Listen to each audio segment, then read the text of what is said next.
The Vice President, Yemi Osinbajo, has apologized to Nigerians and says the federal government is concerned about the feelings of Nigerians as the NSAS protest continues. He admits the federal government could have moved faster in addressing the demands of the NSAS protesters. In a series of tweets on his handle late Friday, the Vice President acknowledged that the feelings of frustration of the protesters are justified. According to him, there are far too many people who have been brutalized at the hands of the police, and this is unacceptable.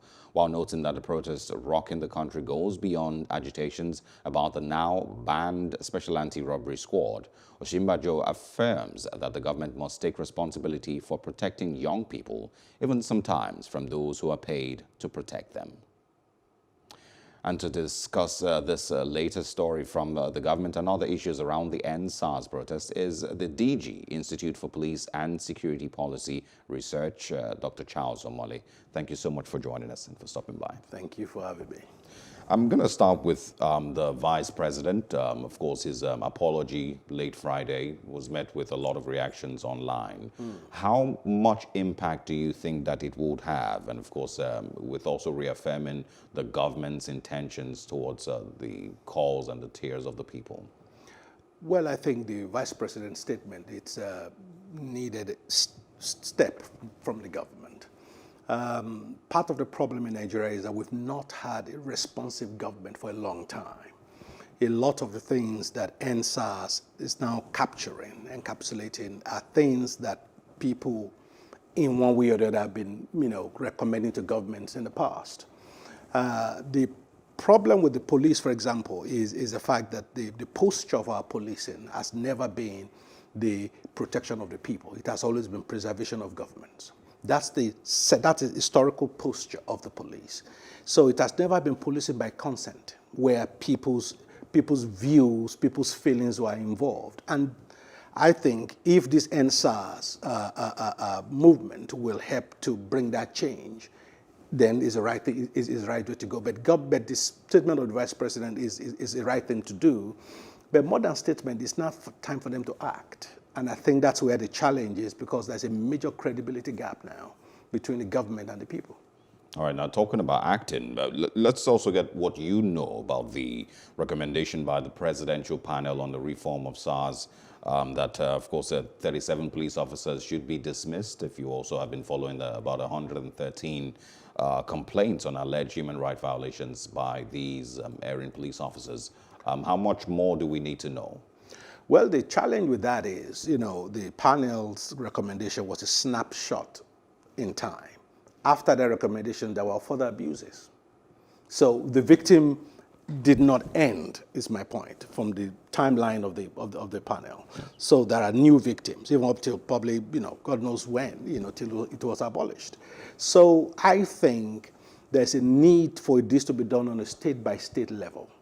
Again, part of the demand people are making is a presidential panel, but as far as I know, based on a Supreme Court decision in 2003, only state governors can set up panels of inquiry such as that. Federal government cannot do so. It was Obasanjo was sent to put a panel, and the IBB and the others refused to go. And the Supreme Court decided that, look, federal government cannot set up a panel of that nature that crosses multiple states. The only state governors can do that. That's why you see Fayemi doing it, Lagos State government doing it, Ekiti is doing it. So it's going to be state by state. And also state by state allow you to capture more detail, I think, because you're closer to the people than federal government doing it. But I think clearly all the SARS officers that have been indicted, not just dismissed, they must face the full wrath of the law. Because there has to be a deterrence factor. One thing I know about police is that part of what entrenches impunity is the fact that there are no consequences to bad behavior. Once they know that, okay, if you try this is what's going to happen, many of them will shape up. So we have to see this through to make sure those officers are punished according to the law. Okay, so that's where I feel there might also be a challenge. In 2019, sometime last year, the president, of course, received a special, report of findings, about erring police officers. I'm not sure if anything was done after that report was submitted to the president. He put out tweets, stating that he had received the report. And there's some other thing that I would also speak on. The governor of Rivers State, Nyesom Wike, a few days ago was also, in video, I'm sure you also saw that, saying that he did his own inquiry, submitted to the presidency. Nothing was done after that. You've stated that only states can set up those panels of inquiry, but they don't have prosecutorial powers. Only the federal government has those powers to prosecute. So where do we go from here? Well, I mean, I think the situation is that the government really have been paying lip service to these things. That's my view. The greatest enemy of the police sometimes is the police themselves. They know the right thing to do. I mean, someone in my position, we've engaged police for many, many years. Many of the things the protesters are saying are things we have said in private. I mean, as late as 2-3 weeks ago, I was still telling the police hierarchy, this is what you need to do. And they were resisting it. So people shouldn't think that these things are new. But I think what the NSAS protest needs to do, and I think I support the protest, it needs to continue. But I think more than the protest, though, we need to add a little bit of extra to it. And that is, we need to begin to articulate alternative positions for government. You see, the moment you give government a generic demand, you have given that government the capability to wriggle out of fulfilling that demand. If you tell the government jump, and the government jumps 1 meter, and you come back and say, that's not high enough. But the government can come back and say, you didn't tell us how high we should jump in the first place. So the more specific the demands are, the easier it is to hold government accountable. The more seriously the protest will be taken by government. But the moment you are just asking for generic things, NSAS is easy to understand. But when you're talking about health reform, talking about education reform, talking about even police reform, I can tell you from top of my head right now 15 different ways to reform the police. The outcome is the same, but the pathways are different. So which one are we recommending for the government to go? So we need to bring brain power, to add to the protest movement. So the protest should continue, but in parallel, there should be specific demands now being made of government that are to the level where we can hold government accountable. From your perspective and the way you see things, do you see the government as showing off a body language that might be different from the way they acted in the past? Do you believe that there will be action taken after the panels of inquiries across the states? Do you believe that there would be something different this time? Well, I pray so. I mean, the challenge is that the genie is already out of the bottle. The Nigerian young and old, and I really don't want to sort of encapsulate this as more of a young versus old thing. There are good old, good old, bad old, good young, bad young. It's about good Nigerians. Yes. But the demands, they've tested the fact that this can be done. This has never been done before in this country.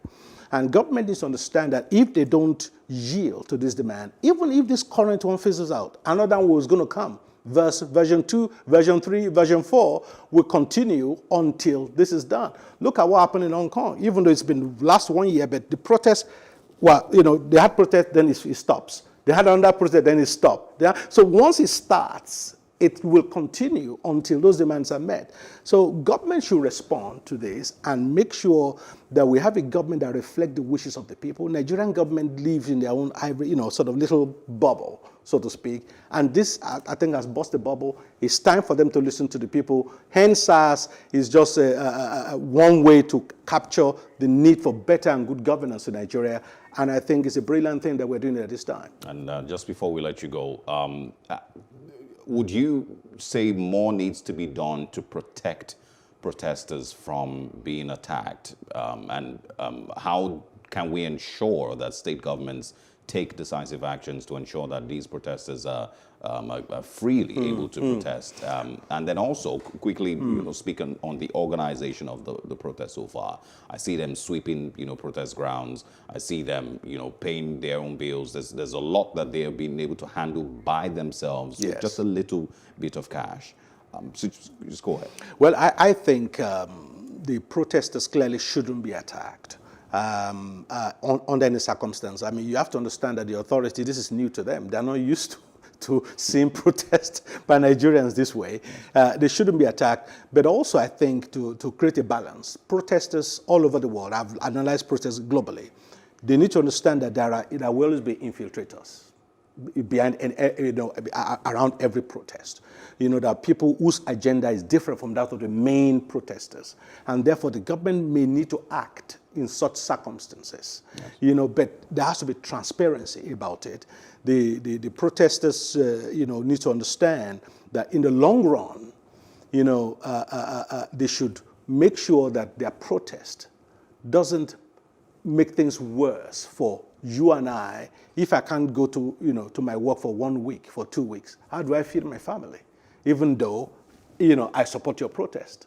So there has to be a balance, I think, yes. In allowing maybe certain vehicles to pass. It needs to be organized to that level of granularity. But in terms of the way the protest has been conducted, I give them credit for that. But like I said, they need to have some form of representation. I know on my Twitter feed I put leaders. Maybe that's not the right word, but what I was trying to capture is government can't talk to 5,000 people or 1 million people if you're protesting. There has to be some representatives that will bring the pulse of the street to the government in a specific way for government to engage. Without that, how do you gauge whether government is responding fully or not? So that, I think, is what we need to do. So we need to keep the protests going, but had a bit of element of brain power and specific policy around it, so that government have no way to wriggle out of this particular movement. Osomole, thank you for stopping by and for speaking with us. Always interesting reading your tweets, by Thanks. the way. Thanks for having me. You're welcome. Hello. Hope you enjoyed the news. Please do subscribe to our YouTube channel and don't forget to hit the notification button so you get notified about fresh news updates.